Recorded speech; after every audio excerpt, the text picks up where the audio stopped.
And welcome back to Chicago Bulls Insider. Today, we're talking about NBA draft prospect Tre Johnson and if he would be a good fit for the Chicago Bulls. And so, before we go ahead and we jump into it, I first want to remind you to slam dunk on that subscribe button, just like Modest Buzella's slam dunks in games. And so, in exchange for slamming on that subscribe button, I'm going to give you nothing but daily content around the Chicago Bulls. So, make sure you hit that subscribe, you hit that like button, and you join the Chicago Bulls Insider family as we talk nothing but Chicago Bulls basketball. And so, with that being said, we're talking about NBA draft prospect Tre Johnson. And so, Tre Johnson is linked to the Chicago Bulls because there are reports that the Chicago Bulls met with him at the NBA draft combine. And it's interesting because number one, Tre Johnson is a guard, and we know the Chicago Bulls have lots of guards. But number two, Tre Johnson is slated to go pretty high in this draft. I've seen some mock drafts that have him at 6. I've seen some that have him at 7. And the Chicago Bulls are going to be at pick 12. And so it's going to be interesting on draft night what happens, what the Chicago Bulls are going to do, especially if he starts to fall. Would this be a situation where they try to trade up and get him? Obviously, nobody knows. But Tre Johnson, a guard that the Chicago Bulls have met with at the NBA draft combine. And so with that being said, who is Tre Johnson? And so Tre Johnson is a 6'6 guard, 190. He's got a 6'10 wingspan, 37 and a half vertical is what I'm seeing that he had there. And so definitely an athlete, got the length there.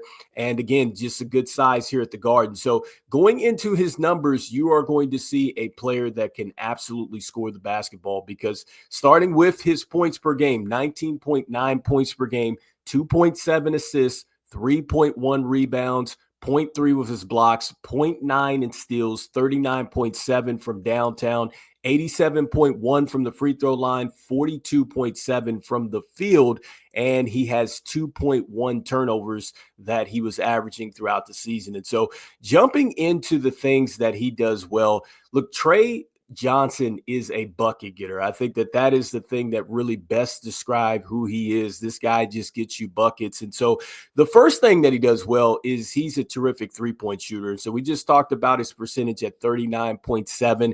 Believe he's shooting right around 7 a game when he was with Texas. And so this guy is not going to shy away from the three-point line. He definitely showed that he could knock down, I think, an NBA range type of three-point shot. Did get a chance to look at some of his clips in the combine. He definitely has a smooth jumper. And so this guy will be able to knock down some three-point shots here for you.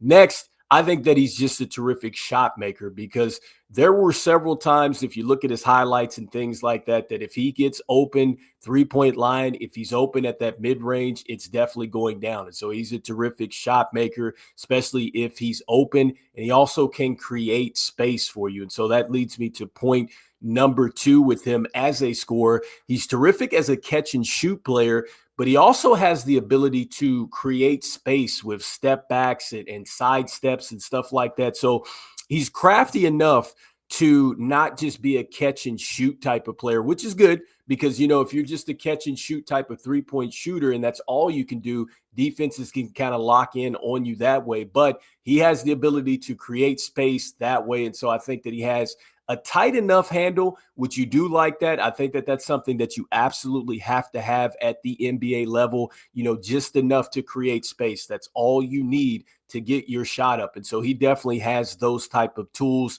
as a scorer. And so you're seeing some good stuff there that he can do for you on the offensive end. Next, I like his movement. So his movement off ball seems to be pretty natural. It's a good feel for the game. He understands what to do on drifts. He understands what to do as far as coming off of down screens and stuff like that. He seems to know how to maneuver off of that. In fact, I was looking at some of his highlights. Looks very good when it comes to like these out of bound plays where they're screening for him.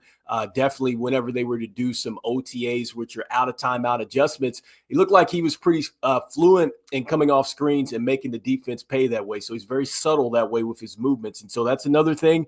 That's another thing that you have to have, I think, at the NBA level is to be subtle with your cuts and stuff like that to set the defender up and get him hung on those screens, because that's what Steph Curry does a lot of, right? Because he's going slow. He's kind of looking away from the play. Next thing you know, it's a quick, subtle setup. You're into a screen. Next thing you know, he's got the ball. And then you look up and it's going down through the net. And so that is something that I think Tre Johnson definitely has as well. And so now moving on to just him as a playmaker. And so he's solid as a passer.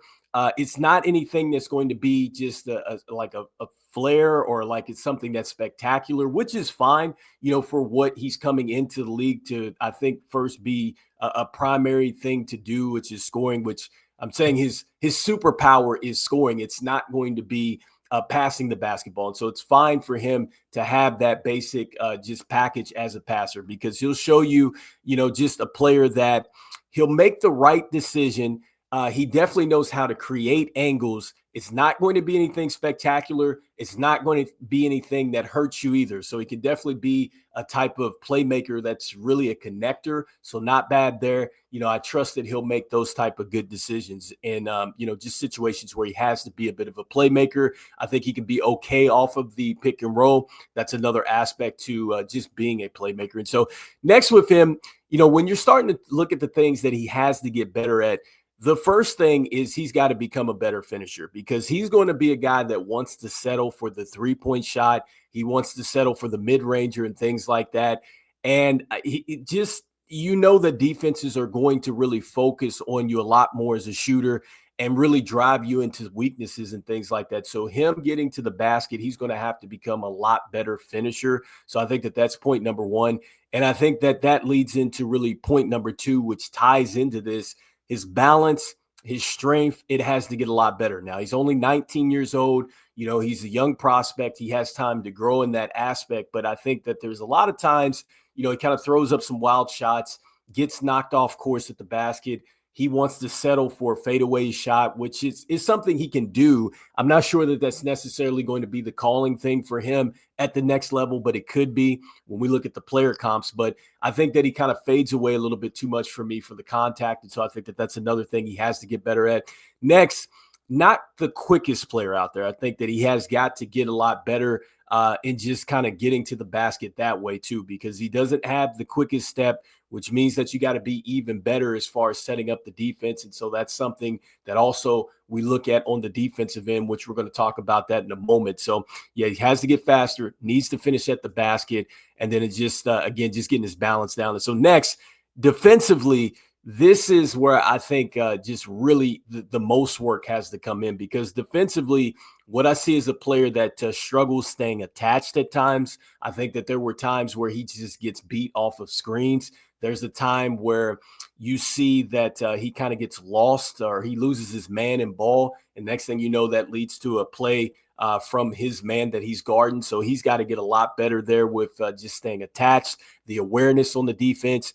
And the effort level's got to pick up as well. I think that that's another thing coming in. He's just got to pick up the defensive intensity, because he will get caught over the screen, and then it's just like you got to compete to get back into the play. So I didn't necessarily see that enough, which with as much length as he has, I think that he should be able to be an impact a little bit more than he is on the defensive end, whether it's off ball or, with just getting into the passing lanes and things like that. And on ball, I think that he has the length to be a lot better with his contest and things like that. But again, that comes down to better positioning. It comes down to want to, and you just have to stay attached to your man. And so defensively, that's going to be interesting what he turns into at the next level. And so, I think that you're looking at a guy that can certainly score the basketball at a high clip. Defensively, you're definitely looking at a project. I worry about this for the Chicago Bulls and the fit there, because one, we have some guards. I get that this guy might be the best scorer in the draft. Maybe, who knows? I mean, I'm not the draft, expert that's watched him in all his games and things like that. But I would think that that's probably what the upside is. You're thinking that you're getting a guy that can just absolutely, just shoot the cover off the basketball. And so I get it. I just don't know what the fit would look like with the Chicago Bulls, because he is good in the transition and everything else. But defensively, I think the Chicago Bulls certainly need some help there. They need some more size in the front court. And I just think that if they were going to get Tre Johnson, going back to yesterday's video, I think that this symbolizes a bit of a reset. I think that they're probably going to move on from one of their guards. And so I'm still all in on Josh Giddey. I'm all in on Coby White. I'm still all in on Ayo Dosunmu. And so, I think that you would have to think that if they were to go get Tre Johnson, maybe they would be going a different direction that way. Who knows with AK? But when we get into the player comps, this is the players that I see him as. And so looked at an interview, and one of his players that he likes to look at is Kevin Durant. He said Devin Booker, and he also said Shea Gildress Alexander. And so I see more of a Devin Booker with him, especially if he gets to an upside. And it's not that Devin Booker is the fastest player out there, but he is very good and crafty with the handle to create space. He's got terrific form. I can see that with Tre Johnson as well. And then just talking about how he has a bit of a fadeaway. And so you also see that too with Devin Booker. So I see shades of that, especially if he gets to his high upside.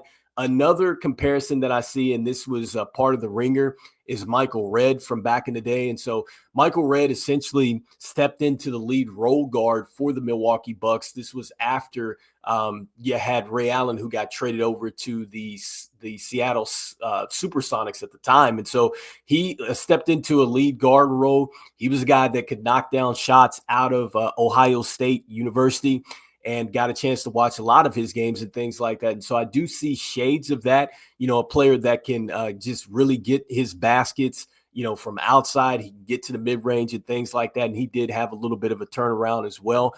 Defensively, I think he became a lot better player once he got to the league. He wasn't the greatest player, and so I could see that as well. So shades of a Devin Booker and then also to a Michael Redd here.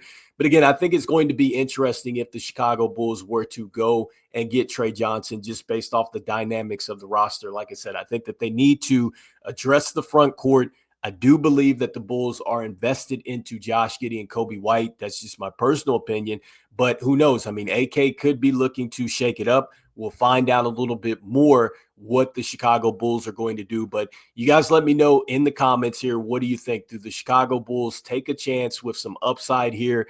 A guy that can really shoot the ball, the guy that can really get a bucket here in Tre Johnson. He might be, the best, if not one of the best in this draft as far as going out and getting you a bucket.